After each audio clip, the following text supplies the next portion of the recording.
Resumen del libro Condenados a Entendernos de Arun Mansukhani mientras realizo esta mandala. Este libro básicamente es una recopilación de todos los estudios e interacciones realizadas por el autor. Como él mismo lo explica, es una obra independiente pero a la vez colectiva que recoge la información de toda su experiencia y estudio a lo largo de aproximadamente 30 años.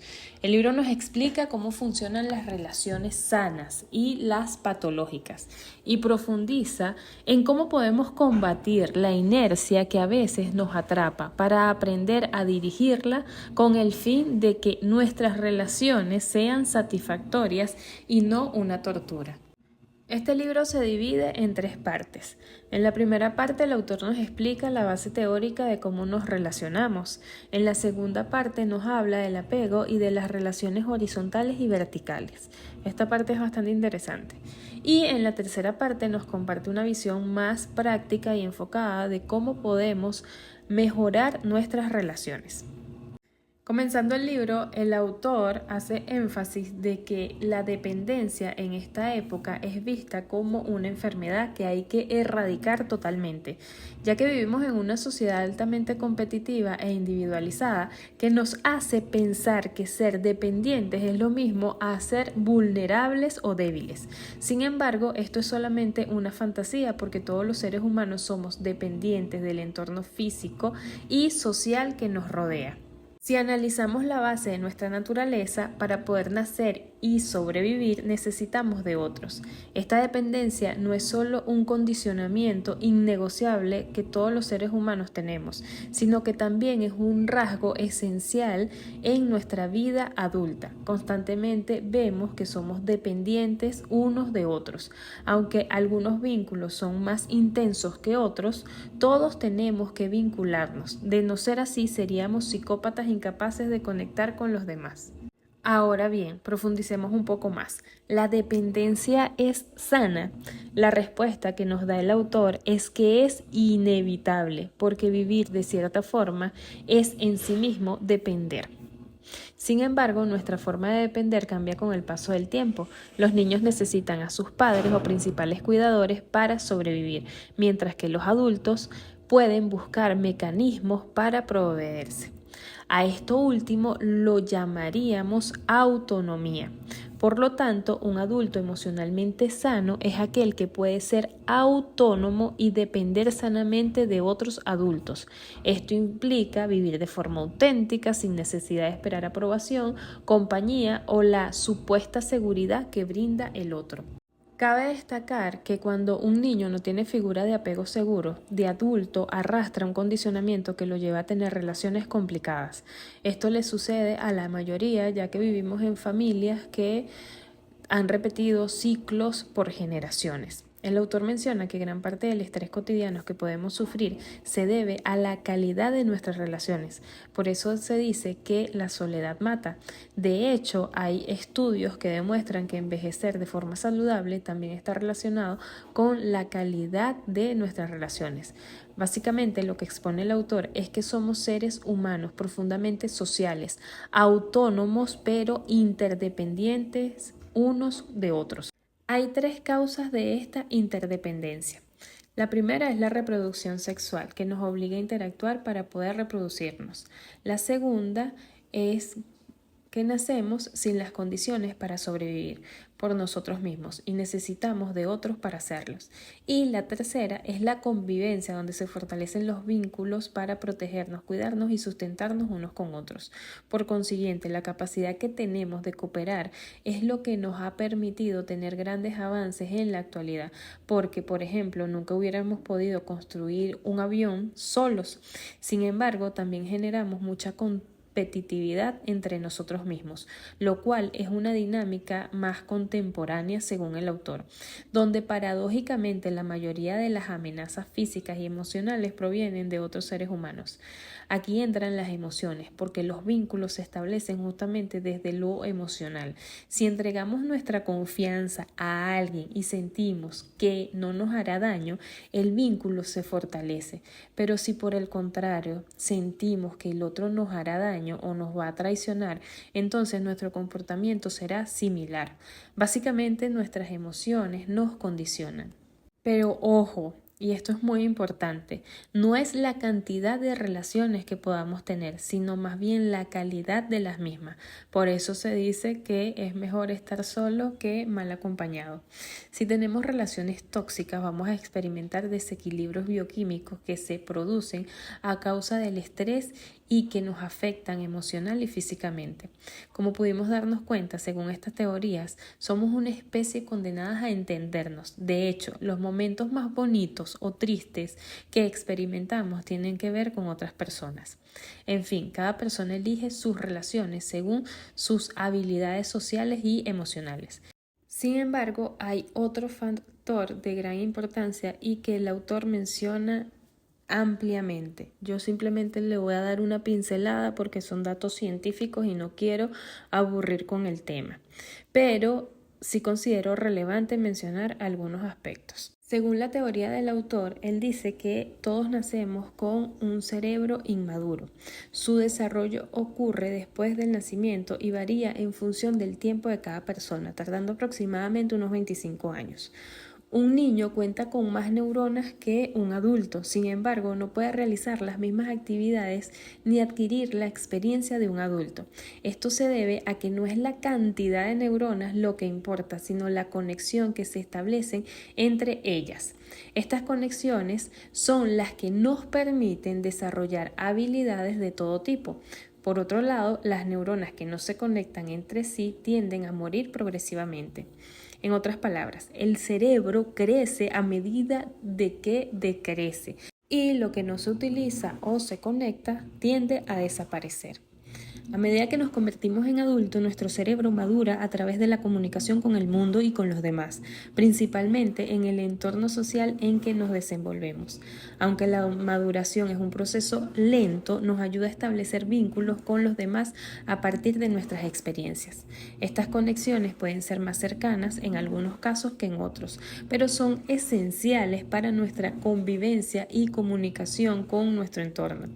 Por eso, toda la información que recibimos desde pequeñitos se convierte en la base de nuestro aprendizaje y, por supuesto, en nuestras experiencias y forma de relacionarnos. Y esta parte es muy importante porque de esta forma podemos comprender que nuestro cerebro tiene una parte emocional, donde podemos actuar fuera de foco con algunas cosas que quizás nos molestan o cuando, por ejemplo, sentimos que estamos enamorados y tenemos ese sesgo cognitivo. En definitiva, nuestra gran necesidad de vincularnos nos ha dotado a lo largo del tiempo de un amplio arsenal bioquímico que nos hace relacionarnos según las emociones que experimentamos. Y todo comienza en nuestro cerebro. Sin embargo, es importante destacar que estas emociones son diversas y a su vez se agrupan en subgrupos. Por ejemplo, no es lo mismo sentir alegría por una graduación que por el nacimiento de un hijo, ni el amor que sentimos por nuestros hijos es comparable con el amor que podamos sentir hacia un amigo. Básicamente somos una especie de collage de información donde nuestro cerebro se encarga de filtrar a través de las experiencias lo que considera que nos ayuda a sobrevivir de la mejor manera y a vincularnos con otras personas. Aunque esto no siempre sea así, nuestro cerebro siempre busca la manera de hacernos sentir bien. Hay una frase que comparte el autor en la cual dice que somos desconocidos para nosotros mismos. Esto se debe a que hay tanta información almacenada a lo largo del tiempo a través de los eventos, situaciones o condicionamientos que nos generan emoción, que muchas veces esto se va al inconsciente y se reflejan de ciertas maneras que nosotros mismos ni nos damos cuenta. Y aunque no está comprobado científicamente que el cerebro activa las emociones, lo que sí se sabe es que todas las emociones provienen del pasado, siendo el apego un factor de gran importancia. Se trata de un instinto natural que tenemos todos los seres humanos. Por ejemplo, un apego seguro donde haya jerarquía social nos hace sentir seguros y parte de una tribu. Por eso, un vínculo sano a temprana edad que nos brinde seguridad es la base de nuestro desarrollo emocional. En esta parte, el autor nos habla ampliamente acerca de el desarrollo de los tipos de apego en la infancia y los voy a explicar uno a uno porque me parecieron de suma importancia. Cuando existe un apego seguro, los niños se muestran tranquilos y calmados, y esto sucede cuando los adultos, padres o principales cuidadores están presentes y disponibles para cubrir las necesidades del niño, cuando éste las requiera, sin un exceso de complacencia o atención. Otro punto que influye bastante es el estado de ánimo de los padres. Si ellos están alegres, regulados, felices, pueden transmitir bienestar y le dan tranquilidad al niño. Por otro lado, vemos el apego inseguro, ansioso o evitativo. En este tipo de apego los niños se muestran inseguros. Así la figura que los cuide esté presente. No desarrollan la independencia supervisada, más bien quieren estar siempre cerca de sus cuidadores, mostrando emociones como rabia, la inseguridad, la angustia o la ansiedad. También tenemos el apego evitativo, donde el niño ignora a la figura que lo cuida. Se muestra indiferente. En este tipo de apego el niño ignora sus necesidades emocionales y las figuras que los guían no son un refugio seguro para ellos. Estos niños, aunque se muestren calmados, pueden experimentar estrés, ansiedad o desregulación emocional de algún tipo. Y por último está el apego desorganizado, que fue el último en estudiarse y descubrirse, que se basa en un comportamiento sin coherencia y se da cuando los principales cuidadores son la principal causa de inseguridad y miedo del niño. Se produce un conflicto interno donde la vinculación se vuelve un sistema de defensa. Por eso es muy importante las figuras de apego que podamos tener de niños, porque es el refugio emocional cuando somos pequeños. Y las familias que están fracturadas o desequilibradas de alguna manera influyen en el comportamiento del niño, que a su vez se traslada a la vida adulta. Por consiguiente, los apegos influyen en lo que el autor denomina relaciones verticales y horizontales, que es la segunda parte del libro. En las relaciones verticales, él nos explica que son aquellas en las que una de las parejas ejerce el poder, mientras que en las horizontales son más igualitarias. A pesar de que al hablar de relaciones nunca se menciona el poder, según la explicación que nos da el autor, este es un elemento que define en gran medida a las relaciones. Cabe destacar que hay relaciones en las que el poder de uno o de varios integrantes es realmente necesario. Por ejemplo, cuando se trata de un niño y sus padres. Sin embargo, a medida que el niño crece, esta relación también debe transformarse. De lo contrario, el adulto podría enfrentar dificultades para relacionarse. Otros casos serían las relaciones laborales o escolares, donde la jerarquía social es necesaria para la organización y el orden social. Sin embargo, cuando hablamos de relaciones de pareja, la situación cambia considerablemente, ya que éstas deben ser horizontales, es decir, deben basarse en la igualdad. En el caso de que uno tenga más poder sobre el otro, ya sea emocionalmente, económicamente o por cualquier otro factor de poder, no estarán intimando desde la honestidad. Por eso podemos ver que cuando una persona no tiene apego seguro puede caer en ciertos comportamientos disfuncionales en las relaciones íntimas. Por ejemplo, hay personas que se vuelven sumisas, otras sobreprotectoras, otras actúan por miedos, otras autoritarias o posesivas. Cualquier aspecto de la personalidad puede desarrollarse si no se es consciente de los patrones de comportamientos que vienen desde la infancia. Finalmente, es importante destacar que sea cual sea el rol, las personas que no buscan tener relaciones igualitarias siempre sentirán inconformidad. Cuando ambos contribuyen de manera equilibrada, hay más ventajas en la comunicación y sobre todo en las interacciones sanas. Por otro lado, el autor también nos explica que hay patrones de vinculación patológicas que surgen de las experiencias vividas. Digamos que creamos un mapa de la realidad producto de las experiencias. Por eso, para relacionarnos desde lugares más seguros debemos saber regularnos y aquí el autoconocimiento es la clave para hacerlo. La capacidad de autorregulación emocional es primordial para relaciones horizontales sanas, ya que una persona que es capaz de regularse puede experimentar una verdadera intimidad con el otro porque no cae en la dependencia o en la independencia tóxica, sino que sabe tener el equilibrio necesario para relacionarse. En general, las relaciones con estrategias vinculatorias patológicas tienden a sentir que sus necesidades no están siendo satisfechas en la relación con el otro.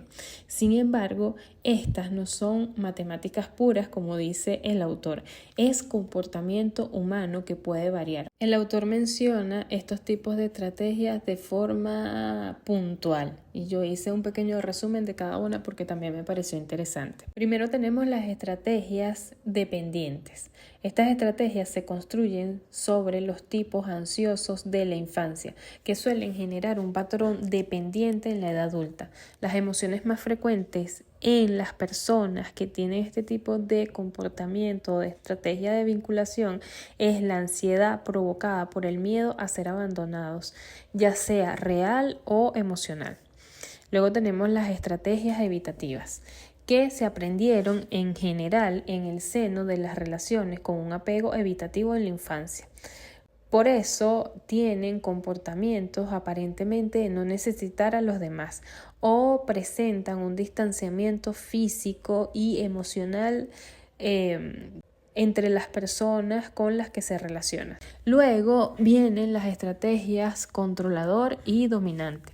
Este tipo de estrategia, como hemos visto, se da normalmente en las personas que tuvieron elementos de apego desorganizados en la infancia y les han generado muchas dificultades para formar relaciones horizontales en la vida adulta. Él dice que casi siempre elegimos desde la carencia, por eso se puede dar el caso de que muchos vínculos puedan reforzar conductas inconscientes como estrategias mencionadas anteriormente. Básicamente, si no nos trabajamos, si no tenemos autoconocimiento, si no estamos en ese proceso de entender cómo fue nuestra infancia y cómo esa infancia nos condiciona en la vida adulta, simplemente vamos a actuar de forma automática sin entender de dónde vienen nuestras reacciones. Sin embargo, hay una buena noticia. Se puede cambiar y transformar estos patrones o estrategias de vinculación, porque según el autor, durante la infancia el desarrollo se da desde afuera hacia adentro, de lo social a lo mental.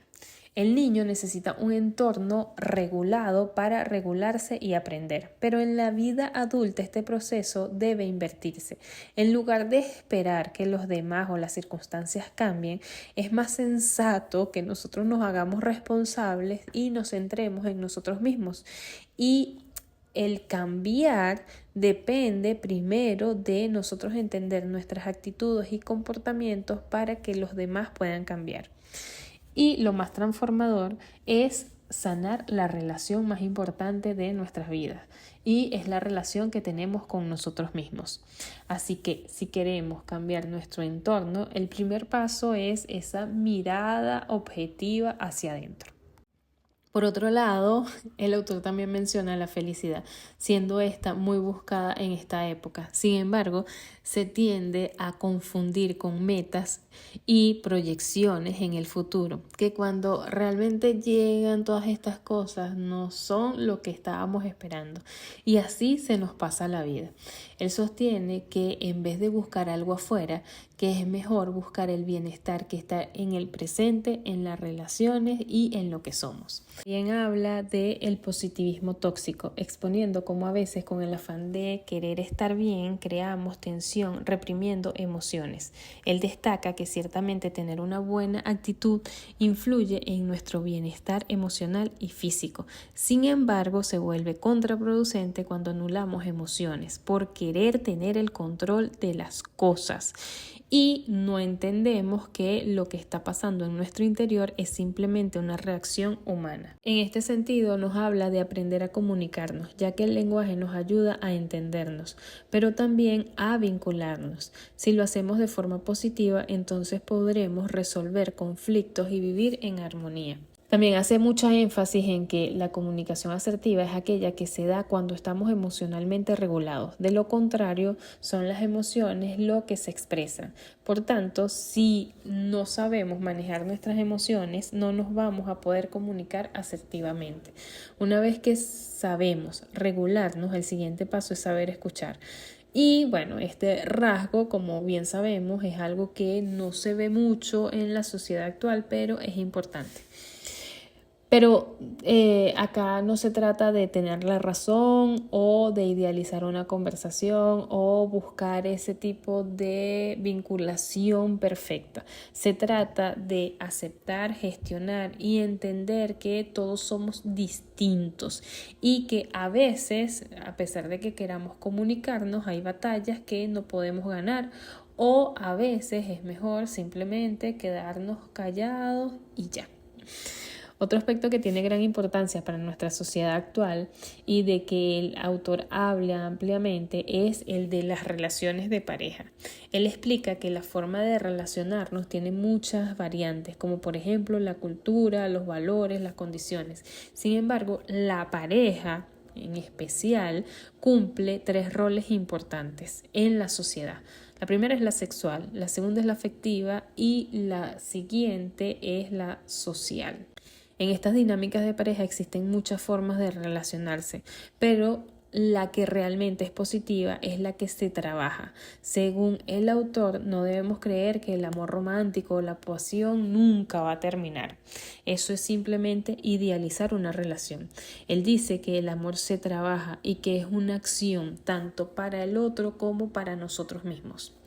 En fin, todos estos, aspectos, rasgos, estrategias de vinculación nos llevan a entender que estamos destinados o condenados, como el título lo dice, a relacionarnos. Por tanto, como es un rasgo característico, es algo que llevamos dentro y no podemos cambiar, lo mínimo que podemos hacer es buscar la información, las estrategias, la comunicación que necesitamos para hacerlo de manera asertiva y que esto influya en nuestro bienestar, tanto individual como social.